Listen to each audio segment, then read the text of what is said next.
ఈరోజు మనము నేర్చుకునే అంశం ఏంటి? మనిషి ప్రస్తుత కాల వైభవము. మన మహిమ ఏంటి? మన యొక్క ఆ, వైభవం ఏంటి? ఒకసారి ఆలోచించి. భేదవాడు ఉంటాడు కదా, బెచ్చగాడు. బెచ్చగాడు ఎక్కడ ఉంటాడు? చెట్ల కింద ఉంటాడు, గుడిసెల్లో ఉంటాడు. ఒక రాజు ఎక్కడ ఉంటాడు చెప్పండి?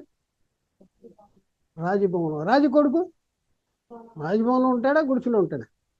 ఒకసారి ఆలోచించు. మన వైభవం ఏంటి? మన మహిమ ఏంటి?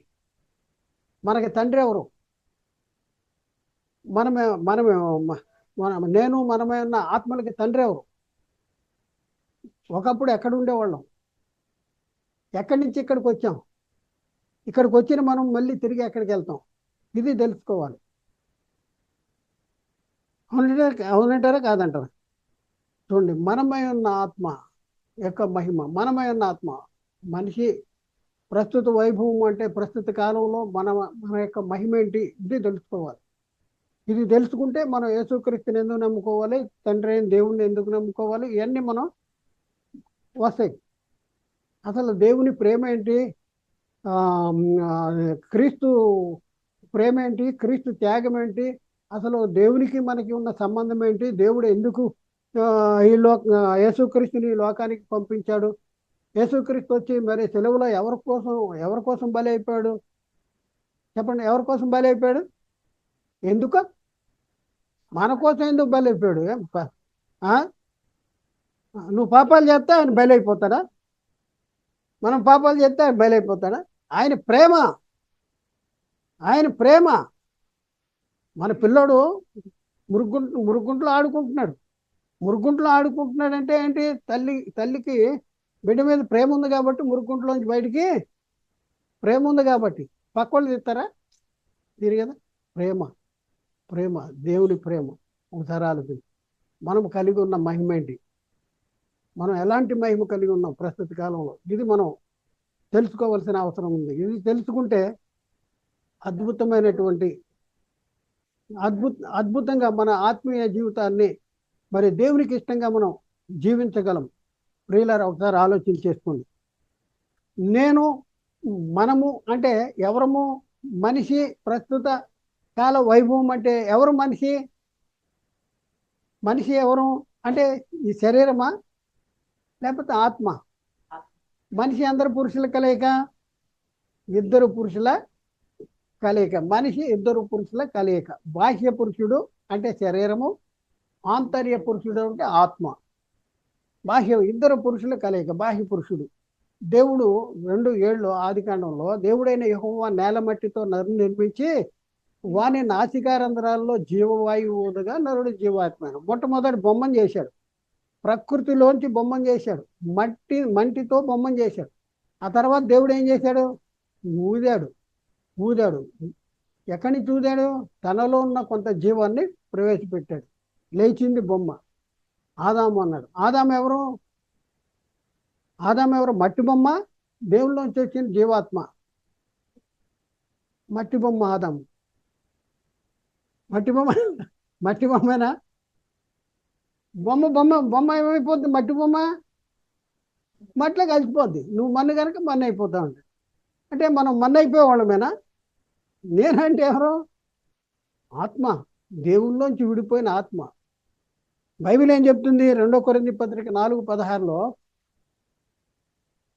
2 కొరింథీ పత్రిక 4:16లో కావున మేము అధైర్యపడము, ఎందుకంటే మా బాహ్య పురుషుడు కృషించుతున్నను, ఆంతర్య పురుషుడు దినదినము నూతన పరచబడుతున్నాడు. ఆంతర్య పురుషుడు ఏం చేస్తున్నాడంటే దినదినము నూతన పరచబడుతున్నాడు. అంటే ఎంతమంది పురుషులు ఉన్నారు? ఇక్కడ పౌలు చెప్తున్నాడు మా బాహ్య పురుషుడు అనే శరీరాన్ని గురించి చెప్తున్నాడు. ఆంతర్య పురుషుడు అని ఆత్మ గురించి చెప్తున్నాడు. బాహ్య పురుషుడు అంటే శరీరం కృషించిపోద్ది. ఇది ఎక్కడి నుంచి వచ్చింది? ఎక్కడి నుంచి తీశాడు దేవుడు ఈ శరీరాన్ని? మట్టి బొమ్మలోనికి. దేవుడు శరీరానికి తీర్పు తీర్చాడు. ఏమన్నాడు? మన్ను గనక మన్ను అయిపోతుంది. నేను కోటీశ్వరుని, నేను మన్నవును అనేవాళ్ళు ఎవరైనా ఉన్నారా? మరణము తోడుక బ్రతికి నరుడు ఎవరైనా ఉన్నారా? బైబిల్ చెప్తుందా? మరణము తోడుకు బ్రతుకున్నాడు, పలానా ఆయన ఉన్నాడు అని చెప్తుందా? ఈ మన వినికిడిలో కూడా కోటీశ్వరులు, రాజులు, చక్రవర్తులు, అధికారులు, కొన్ని వేల మంది మన మనం చూస్తూ ఉన్నాం. డబ్బు ఉంది, అధికారం ఉంది, పదవి ఉంది, హోదా ఉంది, అన్నీ ఉన్నాయి. కానీ వాళ్ళ స్థితి ఏమవుతుంది, వాళ్ళ బతికేమవుతుంది చెప్పండి. డబ్బుంది, డబ్బుంది, శరీరాన్ని, ఆ డబ్బు కూడా శరీరాన్ని కొంతకాలమే జీవింపజేస్తుంది. హాస్పిటల్లో పడ్డాడు, ఎంత డబ్బైనా ఖర్చు పెట్టండి అంటున్నాడు. ఆయన అంటాడు లాభం లేదు. లాభం లేదు ఏంటంటే ముదిరిపోయిందంట, ముదిరిపోయింది. 2-3 రోజులే ఉంటాడు, లేకపోతే 1-2 రోజులు ఉంటాడు, తీసుకెళ్ళిపోండి అంటాడు. డబ్బు ఉంది, కోట్లు ఉన్నాయి. కోట్లుంటే లాభం ఏంటి? శరీరం ఎక్కడి నుంచి వచ్చింది? మనలోంచి వచ్చింది. మనలో మనలో కలిసిపోండి. మరి ఒకసారి ఆత్మ గురించి ఆలోచించండి. ఆత్మ ఎక్కడి నుంచి వచ్చింది? మట్టి బొమ్మలోనికి దేవుడు ఊదాడంట, అని ఊదాడు. ఈ ఆత్మ ఎక్కడి నుంచి వచ్చిందంటే దేవునిలోంచి, అంటే నాలోంచి వచ్చింది. దేవుళ్ళలోంచి జీవవాయువు బయటకు వచ్చింది. దేవుళ్ళలోంచి జీవవాయువు బయటికి వచ్చింది. ఈ జీవవాయువు ఊదక మునుపు ఎక్కడుంది? దేవుళ్ళో ఉందా? అప్పుడు ఏమనాలి ఆ జీవవాయువుని? అంటారా? ఏమంటారు? దేవుళ్ళో ఉంది కదా. ఇప్పుడు బిడ్డ ఉంది, ఒక తల్లి ఉందండి, తల్లికి చూలాలిగా ఉంది, ప్రసవించడానికి రెడీగా ఉంది. మనం ఇంకా ప్రసవించలా. ఆమెను మరియమ్మ ఆమె కడుపులో ఉన్న లెక్క పెట్టంటే ఎంతమంది లెక్క పెడతారు? మరియమ్మ ఒకటి, కడుపులో ఉన్న బిడ్డ ఒకటి అని లెక్క పెడతారా? మరి నేను అదే చెప్తున్నా, నువ్వు దేవుళ్ళో ఉన్నావు. ఒకప్పుడు దేవుళ్ళో ఉన్నప్పుడు నేను దేవుడు అనాలి. దేవునిలో దేవుడే ఉండగా దేవుళ్ళలోంచి విడిపోయిన జీవాత్మే నేను, మనము అయ్యున్న ఆత్మలము. మనం సామాన్యమైన వాళ్ళం కాదు, మనము సామాన్యమైన వాళ్ళం కాదు. ఈ ఆత్మ ప్రకృతి సంబంధమైనది కాదు, ఈ లోక సంబంధమైనది కాదు. ఈ ఈ ఆత్మ దేనికి సంబంధించింది? పరలోక సంబంధమైంది, పరలోకం నుంచి వచ్చింది. ఒకసారి ఆలోచించండి. ఈ ఆత్మ విలువ ఎంతో తెలుసా మీకు? నేనే చాలామంది అంటారు మేము భేదవడం అండి అంటారు. నువ్వు భేదవడం కాదు, నువ్వు కోటీశ్వరుడు. ఎట్లా తెలుసా? నువ్వు కోటీశ్వరుడు, మనం కోటీశ్వరులు. ఎలా? దేవుని ఆత్మ యొక్క విలువ ఎంతో తెలుసుకోవాలి. మన శరీరానికి విలువ తెలుసా? మనకి శరీరంలో ఉన్న శరీరానికి విలువ తెలుసా? తెలియదా? తెలియదు. హాస్పిటల్కి వెళ్ళారు ఎప్పుడైనా? గుండె ఒక వాలు పాడైపోయింది, ఆపరేషన్ చేయాలంటే ఎంత ఎంత అంటాడు? ఓన్లీ రిపేర్ చేస్తానికి, సైకిల్ రిపేర్ చేస్తానికి డబ్బులు, కార్ రిపేర్ చేస్తానికి డబ్బులు, మరి ఈ బండి రిపేర్ చేస్తానికి గుండె పోయిందండి అంటాడు. కంటికి మీరు కళ్ళతోడు పెట్టుకున్నారు, ఉత్తరం వచ్చిందా? ఉత్తరం వచ్చింది అయితే ఒకసారి ఆలోచించండి. ఉత్తరే రాలేదు ఇది. ఇప్పుడు శరీరానికి అంటే ఒక్కొక్క పార్టు విలువ ఎంత ఒకసారి ఆలోచించి. శరీరానికి కాళ్ళు, చేతులు, ముక్కు, మరి హార్టు, ఇదంతా ఒకసారి ఆలోచించి. ఎంత విలువ కదా మనం, చాలా విలువ. శరీరమే ఇది ఎక్కడికి వెళ్ళిపోద్ది? మట్టిలోకి వెళ్ళిపోద్ది. మట్టిలోకి వెళ్ళిపోయే శరీరానికి అంత విలువ, మరి మరణము లేని, ముగింపు లేని, నాశనము లేని, అంతము లేని, నిత్యము జీవించేటటువంటి నేను, మనమైన ఆత్మకు ఎంత విలువైందో ఒకసారి ఆలోచించండి. ఎంత విలువైంది ఒకసారి. ఈ ఆత్మ మీరే ఉన్న ఆత్మ, మీరే ఉన్న ఆత్మ. గౌకని నేనున్నా అనుకోండి, నేను గౌకని చనిపోతే ఏమంటారు మీరు? రంగారావు గారు చనిపోయాడు అంటారా? చనిపోయాడు అంటారు కదా. ఒక ఆయన వచ్చి పెట్లో ఉన్నాడు కదా అంటాడు. పెట్లో లేడండి, వెళ్ళిపోయాడండి అంటాడు. ఎక్కడికి వెళ్ళిపోయాడు? పెట్లో ఉన్నాడు కదా అంటాడు. పెట్లో ఉన్నది ఎవరు? ఒకప్పుడు అందులో ఉన్నాడు, దాన్ని శరీరం అనరు, శవం అంటారు. ఆత్మ ఇందులో బొమ్మలో లేకపోతే శవము అంటారు. మరి మరి మరి వెళ్ళిపోయినాడు ఎవడు? ఆత్మ వాడే రంగారావు. రంగారావు అంటాడు. ఇప్పుడు చెప్పండి, నేనంటే ఎవరు? వెళ్ళిపోయినోడా ఉన్నోడా? మట్టి బొమ్మ కాదు. మరి ఆత్మ విలువ ఏంటి? శరీరానికి విలువ తీసుకున్నాం. ఈ ఆత్మ ఎక్కడి నుంచి వచ్చింది? పరలోకములో నుండి వచ్చింది. దేవునిలో దేవుడే ఎండుగా దేవునిలోంచి విడిపోయింది. దేవునికి మరణం ఉందా? దేవునికి ముగింపు ఉందా? అంతముందా? అంటే ఆయన నిత్యుడు. మరి మనము శారీరకంగా చనిపోయినా నేను నా ఆత్మకి మరణం అనేది లేదు. ఎందుకంటే అది దేవుళ్ళలోంచి విడిపోయింది కనుక. ఈ ఆత్మ శరీరంలో ఉంటుంది. ఈ శరీరంలో నుంచి విడిపోయిన తర్వాత ఎక్కడికి వెళ్ళద్ది? శరీరంలోంచి విడిపోయిన తర్వాత అందరూ వెళ్తారా దేవుని దగ్గరికి? అందరూ వెళ్ళిపోతారా? అందరూ వెళ్ళరు. అందరూ వెళ్తే నరకం ఎందుకు? అందరూ వెళ్తే రెండు మార్గాలు ఎందుకు? ఒకసారి ఆలోచి. ఎవరైతే యేసుక్రీస్తుని దేవుని కుమారుడు, రక్షకుడు, ప్రభువు, నా కోసం ఆయన సెలువులో బలైపోయాడు, ఆయన సెలువులో కార్చిన రక్తదానం ద్వారా నా పాపాలు క్షమించబడినయే అనేసి నమ్మి బాప్తిజం తీసుకున్న వాళ్ళు రక్షించబడతారు. ఆ తర్వాత వాళ్ళు అంతం వరకు తమ స్వరక్షణను కాపాడుకోవాలి. యేసుక్రీస్తు వచ్చేంత వరకు కానీ మనం చనిపోయేంత వరకు కానీ రక్షణను కొనసాగించిన అలాంటి వాళ్ళ ఆత్మే పరలోకం వెళ్తుంది. యేసుక్రీస్తు వచ్చేంత వరకు పరదేశంలో ఉండి యేసుక్రీస్తు పరదేశం నుంచి మనల్ని తీసుకెళ్ళి తండ్రికి అప్పగిస్తాడు. అయితే మనమైన ఆత్మ యొక్క విలువ ఎంత? ఒక త్రాసు పట్టుకోండి. త్రాసులు తెలుసు కదా, కూరగాయలు ఎంత అవుతారో. ఒక పక్కన మీ ఆత్మను పెట్టండి, ఒక పక్కన ఈ లోకం అంతా పెట్టండి. ఈ లోకాన్ని అంతటినీ కూడా ఒక పక్కన పెట్టండి, ఓ పక్కన మీ ఆత్మ పెట్టండి. దేని యొక్క విలువ ఎక్కువ? ఆత్మ యొక్క విలువ ఎక్కువ కదా.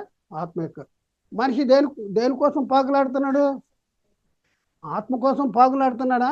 పొద్దున్న లేస్తే రాత్రి పండుకునేంత వరకు దేని గురించి ఆలోచిస్తున్నాడు?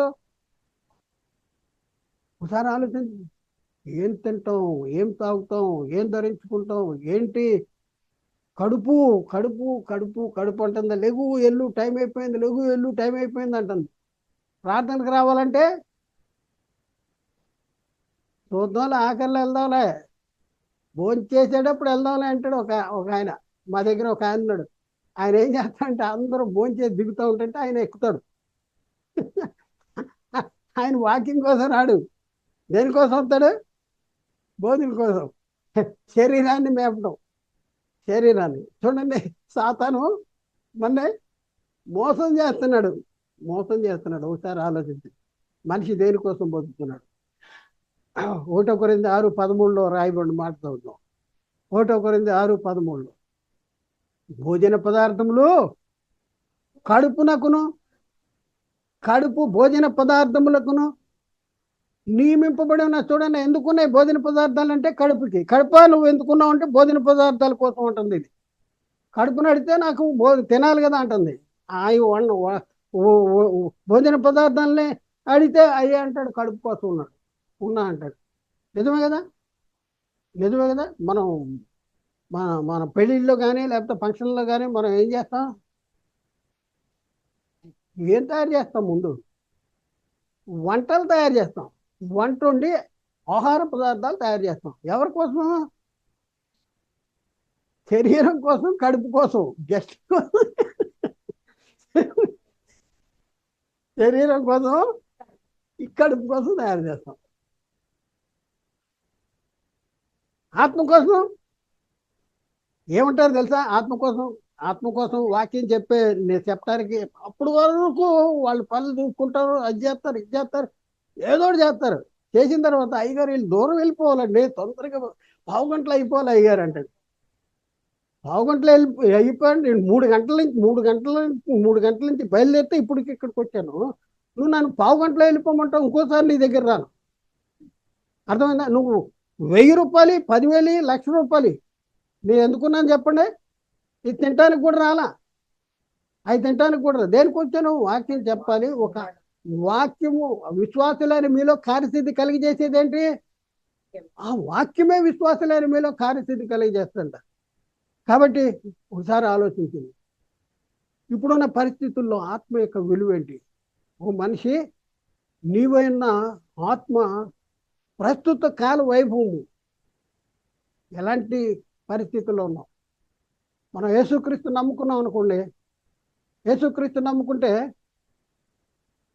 ఏమవుతాం మనం? యేసుక్రీస్తునందు విశ్వాసము ద్వారా మీరందరూ ఎవరంట? గల్తీ పత్రిక 3వ అధ్యాయంలో 26వ వచనం కానీ చదవండి. గల్తీ పత్రిక 3వ అధ్యాయం 26వ వచనం వరకు.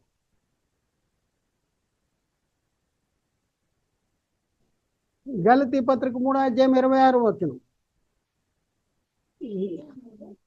గలతీ 3:26 బైబిల్ రోజు చదవాలి.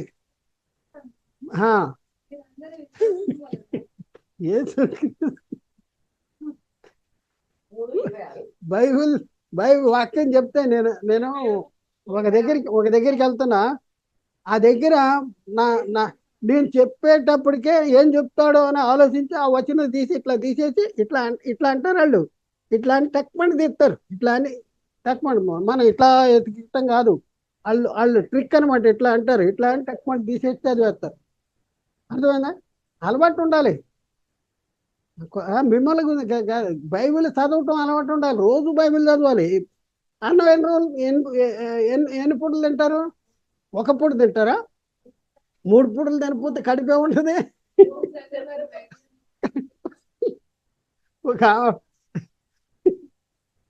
ఒక ఆమె రాత్రి పడుకోనేటప్పుడు భోజనం చేయలేదు. ప్రాక్టికల్గా జరిగింది. భోజనం చేయకపోతే మధ్యరాత్రి పూట లేచిపోయి అన్నం కూడా లేదు, కొద్ది ఉంది, అది పెరిగేసి తింటే కొద్ది పర్వాలేదు అనుకోండి. స్టవ్ అంటించి ఏంటి స్టవ్ అంటిస్తాను మధ్యరాత్రి పూట అంటే అన్నం తినలేదు, అక్కడ శరీరం పడుకొని ఉంటుంది. ఇది పండుకొనిట్లా. ఒకసారి ఆలోచించి ఇప్పుడు చదవండి వాక్యం.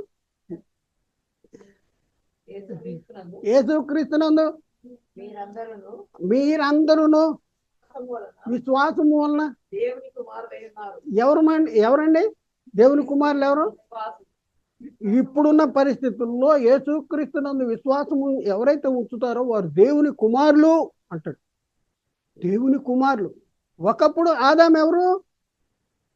దేవునికి కుమారుడు. ఆదాం ఎవరు? లోకాసువార్త 3:38లో ఆదాము దేవునికి కుమారుడు అని ఉంది. ఏనాను ఏనోషుకును, ఏనోషు షేతుకును, షేతు ఆదాముకు కుమారులు అంటారు. మరి ఆదాము ఎవరు కుమారుడు? ఆదాము దేవునికి కుమారుడు.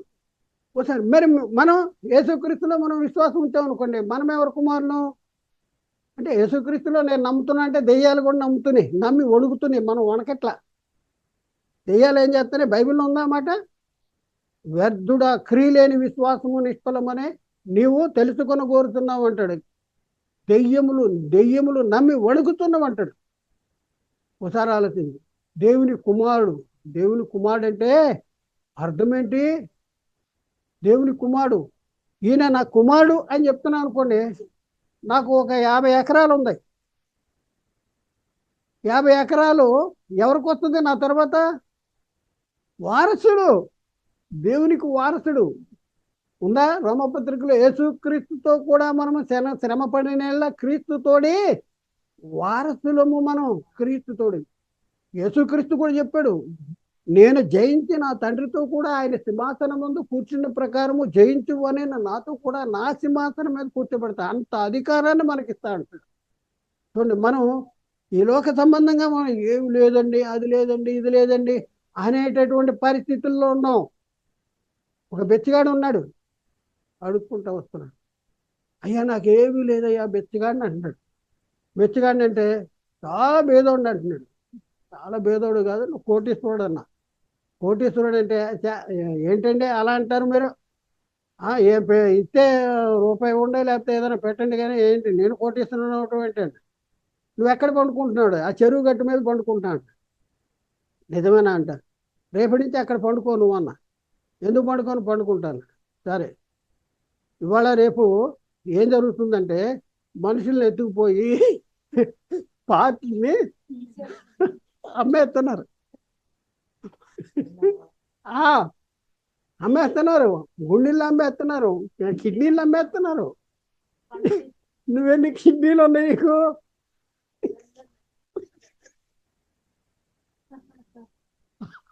హార్ట్ ఎన్ని వాల్యూలు ఉన్నాయి? కళ్ళు, నోరు, ముక్కు, ఇవన్నీ రాసుకోండి. ఎంత ఖరీదు రాసుకోండి. అయ్యా నాకేమి లేదంటావా, బెత్తికంటే ఇంత కోటీశ్వరుడు నువ్వు అంటే.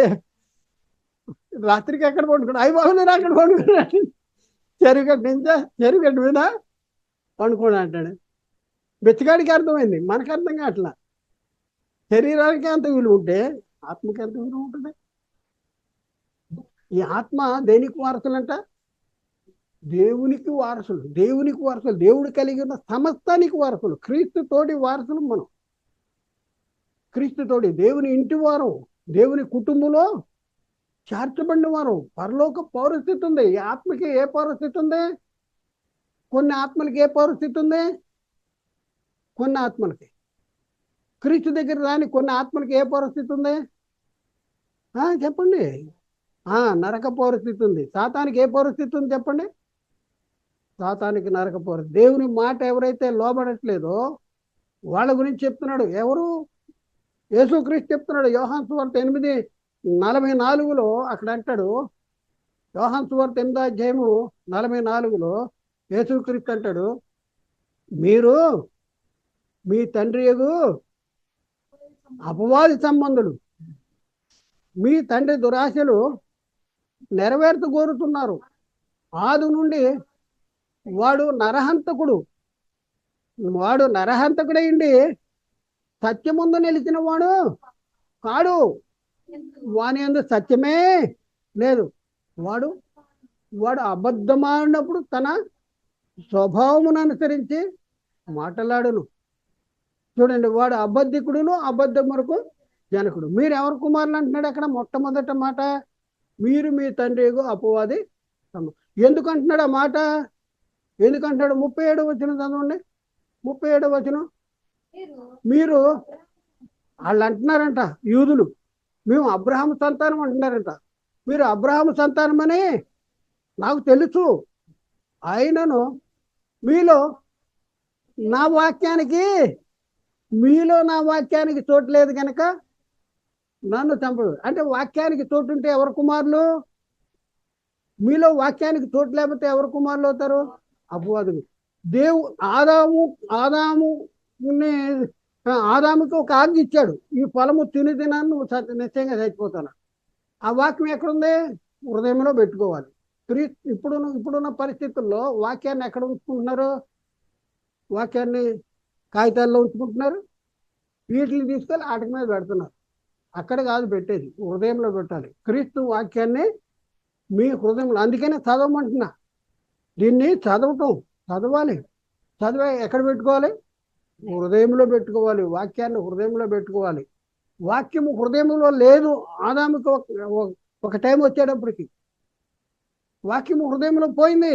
ఎందుకంటే వాడు దొంగ, దోచుకున్నవాడు సాతాను. అపవాది ఏమన్నాడు?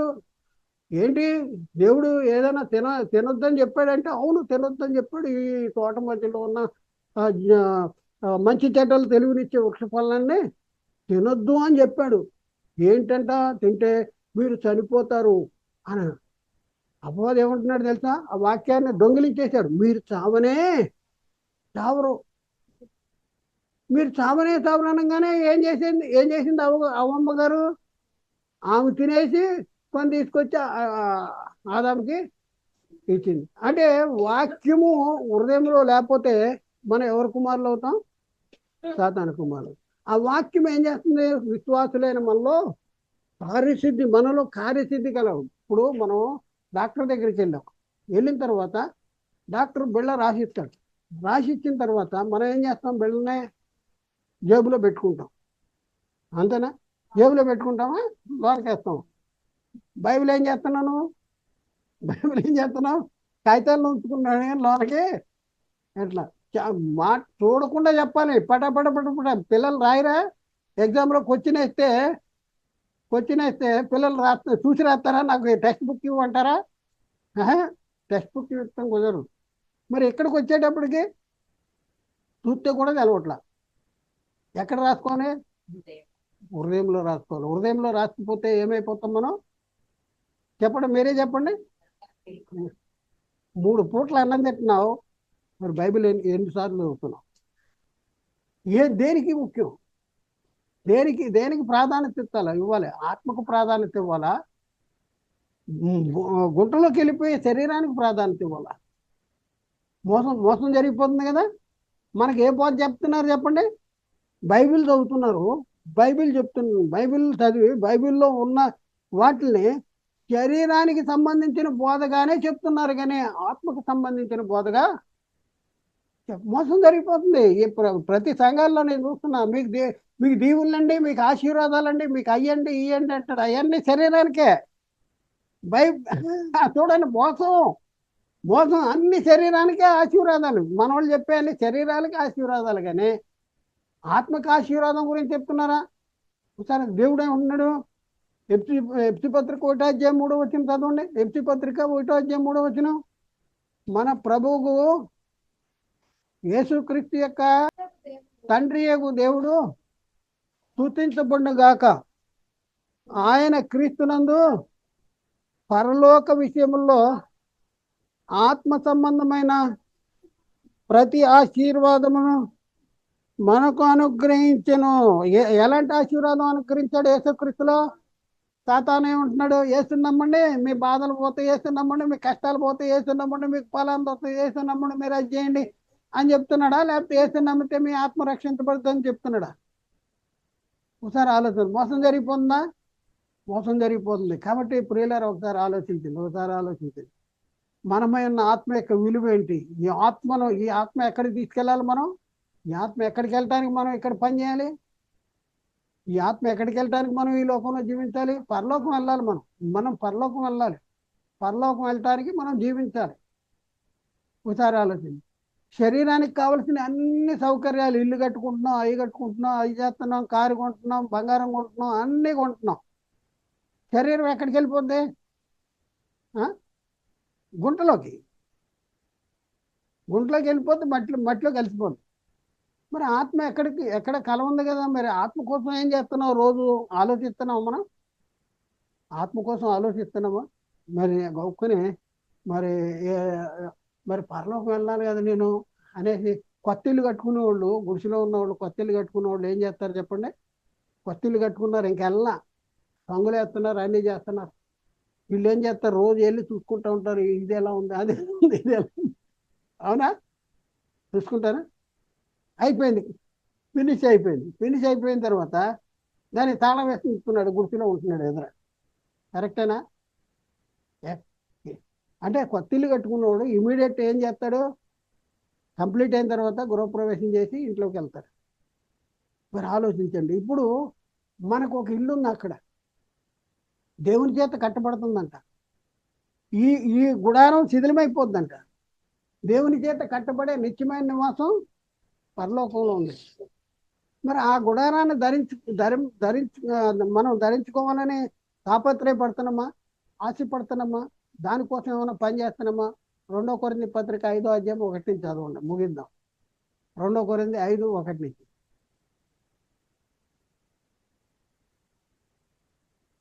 5:1 చూడండి. ఇది చాలా జాగ్రత్తగా. భూమి మీద ఉన్న మన గుడారం అంట. మనం అంటే ఎవరు? ఆత్మలకి గుడారం. ఆత్మకి గుడారం ఏంటి? ఈ శరీరం. భూమి మీద ఉన్న మన గుడారమైన ఈ నివాసము శిథిలమైపోయినను చేతి పని. ఎవరి చేతి పని కాక? మనుషుల చేతి పని కాక దేవుని చేత కట్టబడినది, చూడండి, నిత్యమైనదినైనా నివాసము.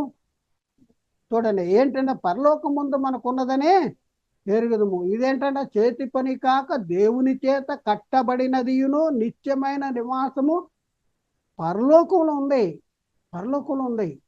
ఉంటే మనకి లాభం ఏంటి? ఆ నివాసాన్ని ధరించుకోవద్దా? మనం ధరించుకోవాలి కదా. కింద చదువు. మనము దిగంబరులము కాక వస్త్రము ధరించుకున్న వారముగా కనబడదము కాబట్టి చూడండి, పరలోకము నుండి వచ్చు మన నివాసము దీనిపైన ధరింపని అపేక్షించుకునుతూ దీనిలో మూలుగుతున్నాం. ఆ నివాసాన్ని ధరించుకోవాలి. దీంట్లో ఆ నివాసాన్ని దీని మీద ధరించుకోవాలంటే ఈ నివాసం ఏమైపోవాలి? శిథిలమైపోవాలి. గొంగళ పురుగు తెలుసా మనకి? బొంత పురుగు అంటారు. గొంగళ పురుగుగానే ఉంటే సీతాకోక చిలుక అవును. గొంగళ పురుగు గూడు కట్టుకునే కొన్ని రోజుల తర్వాత బయటకు వస్తుంది. అందమైన రెక్కలతో సీతాకోక చిలుక కింద బయటకు వస్తుంది. మనకి అలాంటి జీవితాన్ని ఇవ్వటానికి దేవుడు మనకి నిత్యమైన నివాసము కట్టాడంట. దేవుని చేత కట్టబడింది నిత్యమైన నివాసము పరలోకముందు ఉన్నదని ఎరుగుదము. మనము దిగంబరులము గాక వస్త్రము ధరించుకున్న వారముగా కనబడదుము. కాబట్టి పైనుండి వచ్చు ఆ గుడారమును దీనిపై ధరంపైన అపేక్షించుకొనుతూ దీనిలో మూలుగుతున్నాం.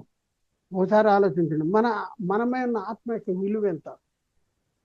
ఈ లోకమంతా సంపాదించుకుని ప్రాణం పోగొట్టుకుంటే ఏం లాభం చెప్పండి?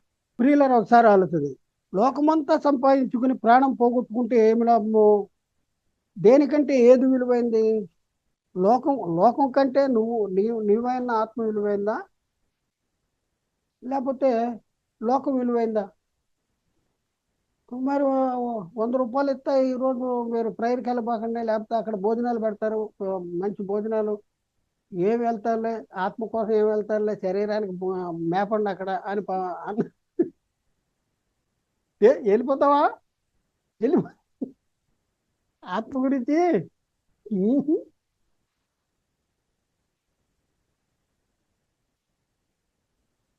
చాలా జాగ్రత్తగా. సాతాను మోసం చేస్తున్నాడు. దేవుడు దేవుడు దేవుడు, మేము దేవుడి పిల్లలే, మేమే క్రైస్తవులు, మేము తప్పేవాడు పరలోకం వెళ్ళడు అని చెప్పుకునే వాళ్ళని కూడా సాతాను ఏం చేస్తున్నాడు? మోసం చేస్తున్నాడు, తప్పించేస్తున్నాడు. యేసుక్రీస్తు ఏమన్నాడు చెప్పండి?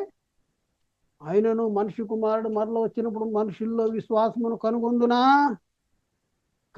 విశ్వాసాన్ని కనుగొనడం అంటే అదృశ్యమైన ఉన్నవని నమ్ముతారా? వాటి కోసం ఎదురు చూసేవాళ్ళు ఉన్నారా? పరలోకం కనపడదు. కనపడిన పరలోకం కోసం ఎవరు ఎదురు చూస్తారు? ఈ లోక సంబంధంగా ఏదైనా చూపిస్తే దానికోసం వెళ్ళిపోతాం మనం. కాబట్టి ఒకసారి ఆలోచించండి, మనం ఎలా మన సాతాను మోసం చేస్తాం. నువ్వైన ఆత్మ సామాన్యమైనది కాదు, మామూలుది కాదు. ఈ ఆత్మ దేవుల్లో చెడిపోయింది. ఈ ఆత్మకు మరణం లేదు, ముగింపు లేదు, నాశనము లేదు, అంతము లేదు.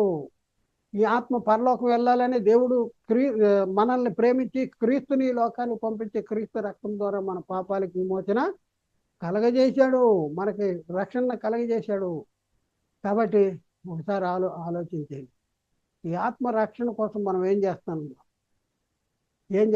ఆత్మరక్షణ కోసం బైబిల్ చదువుతున్నామా? 3 పూటలు అన్నది తింటున్నాం, ఒక్క పూట కూడా బైబిల్ చదువుతున్నామా? టీవీ, సెల్ ఫోను అస్సలు వదలం, టీవీ మీరు చూడలేదేమో. టీవీలు చూస్తూనే ఉంటారు, సెల్ ఫోన్ చూస్తూనే ఉంటారు, అన్నీ చూస్తూనే ఉంటారు, అన్నీ చూస్తారు. బైబిల్ టైం ఉండదు, మనకి టైం ఉండదు. ఒకసారి ఆలోచించి నీ ఆత్మ కోసం నువ్వెంత జాగ్రత్త తీసుకుంటున్నావో ఒకసారి మిమ్మల్ని మీరే పరిశీలించుకోండి, ఆలోచించండి, అర్థం చేసుకోండి. సాతాను మరి కలిగించేటటువంటి భ్రమల్లో మనం ఏం చేయాలో ఒకసారి ఆలోచించండి. మీరై ఉన్న ఆత్మ మామూలు కాదు, శరీరం కాదు. నేను చెప్పేది ఆత్మ విలువ. ఆత్మ శరీరంలో వెళ్ళిపోతే బొమ్మ పడిపోద్ది, 3-4 లేపాలి.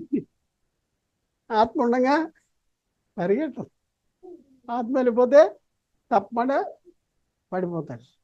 ఒకసారి ఆలోచించి ఈ ఆత్మ ఎంత విలువదో ఆలోచించుకుని నీకోసమే, నీవైన ఆత్మ కోసమే నువ్వు జాగ్రత్త తీసుకోవాలి, శ్రద్ధ వహించాలి, దానికోసం నువ్వు పాటుపడాలి. అందుకని మన మన రక్షణని అంతము వరకు మన స్వరక్షణని భయముతో వణుకుతో కాపాడుకోవాలండి. భయము వణుకు. సాతానుగాడు వచ్చి బ్యాంక్ దగ్గర నుంచి డబ్బులు తెస్తుంటే ఒక 1 లక్ష, 2 లక్షలు, 5 లక్షలు తెస్తున్నాం అనుకోండి, ఆ, భయమా? ఇప్పుడు కూరగాయలకి బ్యాగ్ ఇస్తాడు కదా, తెల్ల బ్యాగు. కూరగాయలకి తెల్ల బ్యాగ్ ఇస్తాడా? ఆ బ్యాగులో వేసుకుని తీసుకొస్తారా? బయటికి కనపడతా ఉంటుంది ఆ తెల్ల బ్యాగు, ప్లాస్టిక్ బ్యాగు. ఆ, 5 లక్షలు అందులో వేసి ఇట్లా ఊపుకుంటూ వస్తా బ్యాంక్ అనేది. మరి దాని విలువ తెలిసి దాన్ని ఎంతో జాగ్రత్తగా ఉంటున్నాం. మరి నీ ఆత్మ విలువ ఎంత? లోకమంతటి కంటే గొప్పది నువ్వు, నీ ఆత్మ. దానికోసం ఎంత ప్రయాసపడాలి, పాకులాడాలి, ఒకసారి ఆలోచించండి. ఆ? దేవుడు మాట్లాడిన ప్రతి మాట ప్రతి ఒక్క హృదయంలో నీరుగట్టి ఫలం చేయనుగాక. ఆమెన్. అందరికీ వందనాలు.